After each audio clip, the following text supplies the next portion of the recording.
आप सभी देशवासियों को भारतवर्ष की आज़ादी के इस 75वीं वर्षगांठ की हार्दिक शुभकामनाएं देता हूं। जी हां दोस्तों, अपने भारतवर्ष को अंग्रेजों की गुलामी से आज़ाद हुए 75 वर्ष पूरे हो गए और 1947 में आज ही के दिन 15 अगस्त के दिन भारतवर्ष को रात के 12 बजे आज़ादी मिल गई थी। बहुत बहुत शुक्रिया, बहुत बहुत धन्यवाद आप सभी को। और मैं Ajay Sahni star real reporter news के अपने इस पेज पे आप सभी का स्वागत करता हूं, अभिनंदन करता हूं। इस समय बिहार में हूं, पूर्णिया जिला है और यहां पर आया हुआ हूं कुछ व्यावसायिक प्रकल्प से। और रियल रिपोर्टर न्यूज वैसे भी आपका चाहे जहां भी रहे कोशिश रहती है कि आप तक अपनी बात पहुंचाई जाए। तो चूंकि आज स्वतंत्रता दिवस है, आज़ादी का पर्व मना रहा है पूरा देश, पूरा प्रदेश, उत्तर प्रदेश हो या बिहार में एक खबर आप लोगों को बताना बहुत ज़रूरी हो जाता है। चूँकि बात आज़ादी के परवानों की चल रही है, बात आज़ादी के दिलाने वाले दीवानों की चल रही है, तो उनके बारे में थोड़ी सी कुछ बातें आप तक पहुंचनी चाहिए। आप लोगों को पता होगा बिहार प्रदेश का एक जिला है सिवान। सिवान के अगल बगल भी 2 जिले हैं। आप लोगों को बताना बहुत ज़रूरी है कि यह पूरा एक प्रमंडल हुआ करता था, अभी भी है, सारण प्रमंडल। यह एक तरह से 3 जिलों का एक समन्वय है। जी हाँ, छपरा, सिवान और गोपालगंज, ये 3 जिले जो है अब अलग अलग हो गए हैं, पहले एक ही हुआ करते थे सारण प्रमंडल में। तो ये दोस्तों मैं आप लोगों से कहना ये चाहता हूं कि यहां पर ये आज़ादी के दीवानों की एकदम समझिए यहां पे फौज रहा करती थी।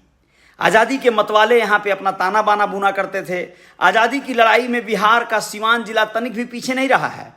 उनका कहना है, एक ऐसे व्यक्ति के बारे में आज आप लोगों को रूबरू करवाऊंगा जिनका नाम है श्री मुंशी सिंह जी।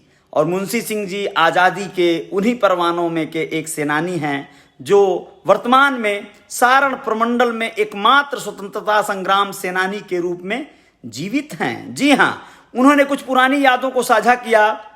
वो कहते हैं कि सिवान का महाराजगंज उस समय आज़ादी के परवानों का केंद्र हुआ करता था, आज़ादी के दीवानों और मस्तानों का एक केंद्र हुआ करता था, जहां से आज़ादी की पटकथाएं लिखी जाती थी, स्क्रिप्ट तैयार की जाती थी, योजनाएं बनती थीं कि कैसे देश को आज़ाद कराया जाए गोरों से, कैसे बचाया जाए इस सोने की चिड़िया को, कैसे उनके चंगुल से छुड़ाया जाए। दोस्तों आप लोगों को बताना बहुत ज़रूरी है कि देश के प्रथम राष्ट्रपति डॉक्टर राजेंद्र प्रसाद जी बिहार के इसी सिवान जिले से आते हैं। आप लोगों को पता होगा जीरादेई में उनका गांव हुआ करता है और वहां पर उनका एक अच्छा खासा ऐसा स्मृति स्थल भी बना हुआ है। डॉक्टर राजेंद्र प्रसाद जी हमारे देश के प्रथम राष्ट्रपति हुआ करते थे। और एक व्यक्ति भूतपूर्व मुख्यमंत्री महामाया प्रसाद सिन्हा सहित कई बड़े नेता महाराजगंज में आज़ादी के लिए अलग जगाते रहे हैं, यानी जो सिवान जिले का महाराजगंज एक स्थान है। आप लोगों को बताना बहुत ज़रूरी है कि जो मुंशी सिंह जी हैं उनके द्वारा बताई गई एक कहानी, एक ऐसी स्क्रिप्ट जो आप लोगों को सुनानी ज़रूरी है। जब वे 8वीं क्लास में पढ़ते थे तो कहते हैं कि 16 अगस्त 1942 को स्कूल की 5वीं घंटी चल रही थी और अचानक स्कूल की घंटी बजी और सभी लोग स्कूल बोर्डिंग में इकट्ठा हो गए। यानी कि एक तरह से वो इकट्ठा करने का एक बिगुल था, समझिए, घंटी बजी।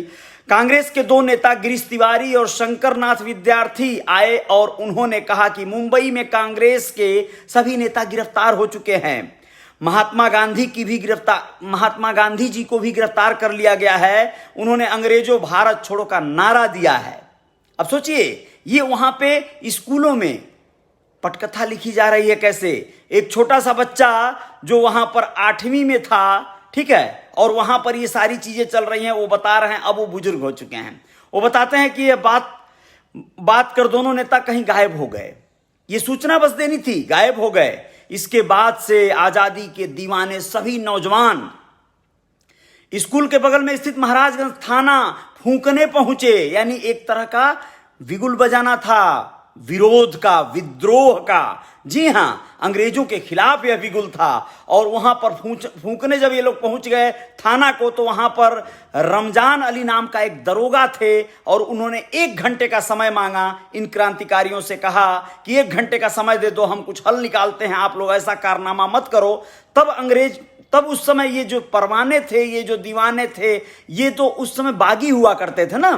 तो ये सभी लोग मान तो नहीं रहे थे, उस पर भरोसा नहीं हो रहा था रमजान अली पर। लेकिन कांग्रेस के एक नेता बलराम सिंह के कहने पर 1 घंटा का समय देते हुए सभी क्रांतिकारी नौजवान जो थे वो सिवान रेलवे स्टेशन के पास पहुंच गए, जहां पर स्टेशन पर लूट पाट की गई। चूंकि स्टेशन आज तो अंग्रेज ही चलवाते थे ना उस समय, तो ट्रेन लूटना, बैंक, मतलब इस तरह के जो जगहें थी उन लोगों को लूटने का कार्य भी क्रांतिकारी करते थे अपने मिशन को, अपनी योजनाओं को चलाने के लिए। वहीं लूट करते समय, लौटते समय क्रांतिकारियों की संख्या कुछ कम हो गई। जब लूट करके लौटे लोग थाने की तरफ, उस समय फूलेना प्रसाद और उनकी पत्नी तारा देवी और उनकी मां के साथ कुछ कांग्रेसी नेता और स्वयं मुंशी सिंह भी मौजूद थे। जी हां, ये जो बच्चे जिसकी बात हम लोग कर रहे हैं, जो स्वतंत्रता संग्राम सेनानी, वह भी मौजूद थे। थाना के करीब पहुंचते ही पहले से बंदूक लेकर तैयार फिरंगियों ने क्रांतिकारियों पर गोलियां बरसाना शुरू कर दिया। उसमें फूलेना प्रसाद को 9 गोलियां लगी। जैसे ही उनकी मौके पर मौत हो गई, घटनास्थल पर ही हो गई। और वहीं उत्तर दिशा से देव शरण सिंह के नेतृत्व में बहुत बड़ी भीड़ चल रही थी जो थाने की तरफ बढ़ रही थी। उन लोगों पर भी, देव शरण सिंह भी क्रांतिकारी थे और अंग्रेजों ने उन पर भी गोलियां दागना शुरू कर दिया, जिससे कि देव शरण सिंह तो तुरंत मर गए और बाकी 5 लोग जो उनके साथी योद्धा थे, वो साथ चल रहे थे, वह भी घायल हो गए और 2-4 दिन के अंदर ही अपने घर पर उन सब ने दम तोड़ दिया। इस तरह से यहां पर सोचिए 7 लोगों को अंग्रेजों ने मार डाला था। और यह बात उस समय की है, 1942 की। कितनी बड़ी बात है सोचिए, यह बहुत बड़ा कहीं ना कहीं घटना है। सिवान जिला या बिहार अपने आप में बलिदान दिया है। चौरी चौरा कांड जिस तरह हुआ था, उसके बाद जो होता है वो आप लोगों को बताना बहुत जरूरी है। इस गोलीबारी के विरोध में क्रांतिकारियों ने रात में जाकर थाने को फूंक दिया। वैसे वहां से फिरंगी सिपाही भाग चुके थे। फिर वहां पर 2-4 दिन बाद पूरी लाव लश्कर लेकर फिरंगी सिपाही हथियार से लैस होकर पहुंचे थे और अगल बगल के गांव में काफी तांडव मचाए थे। यह भी जानकारी मिलती है इतिहास के पन्नों में। अगल बगल के गांव में जो भी लोग दिखते थे संवेदनशील, संदिग्ध, उन लोगों को मार देते थे और बहुत आतंक मचाए थे। खैर, ये बात आजादी के परवानों की थी, दीवानों की थी। आप लोगों को बताना बहुत जरूरी था, क्योंकि आज स्वतंत्रता दिवस है। आज हम लोग आजादी के उस पर्व को महसूस करते हैं, क्रांतिकारियों के जीवन को महसूस करते हैं, जिन लोगों ने अपने जीवन का एक एक खून के कतरे का बलिदान देकर इस देश को आजाद करवाया था। चाहे वो महात्मा गांधी हो या वो सरदार भगत सिंह हो, चाहे वो चंद्रशेखर आजाद हो, चाहे वो मौलाना आजाद हो, चाहे वो कोई भी अशफाकुल्लाह खान हो, हर किसी ने अपने खून का एक एक कतरा यहां निछावर किया है। और सभी लोगों को मैं विनम्रता से श्रद्धांजलि अर्पित करता हूं और आप सभी से निवेदन करता हूं कि इस वीडियो को अधिक से अधिक साझा किया जाए और हमारे पेज रियल रिपोर्टर न्यूज को फॉलो कर लीजिएगा जो लोग नहीं किए होंगे, और जो लोग किए हैं उनको बहुत बहुत शुक्रिया, धन्यवाद।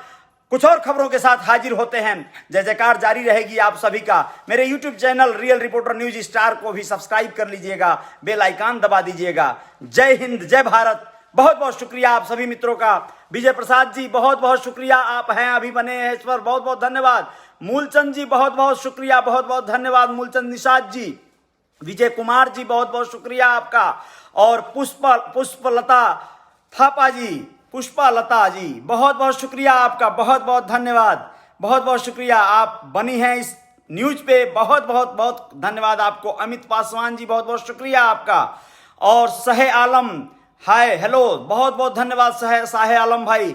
और सुभाष साहनी जी बहुत बहुत शुक्रिया। Wish you a very happy 75 independence day sir, thank you दोस्त, बहुत बहुत धन्यवाद। सुभाष साहनी जी बहुत बहुत धन्यवाद। किरण रावल जी शुक्रिया आपका। और भंवर सिंह राठौर जी बहुत बहुत शुक्रिया, भंवर सिंह जी आपका। पवन पटेल जी शुक्रिया। अमित पासवान, जय हिंद, जय भारत, बहुत बहुत धन्यवाद, बहुत बहुत धन्यवाद पवन पटेल। सोनू दुसाद जी बहुत बहुत शुक्रिया आपका, बहुत बहुत धन्यवाद आप सभी भाइयों का, दोस्तों का। जय हिंद, बहुत बहुत शुक्रिया दोस्त, बहुत बहुत शुक्रिया।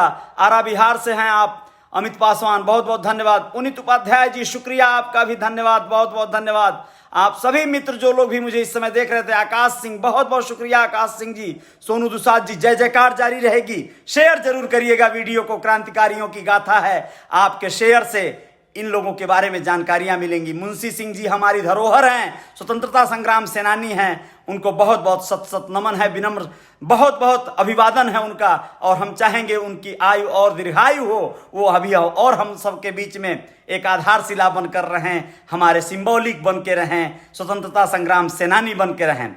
जय हिंद, जय भारत।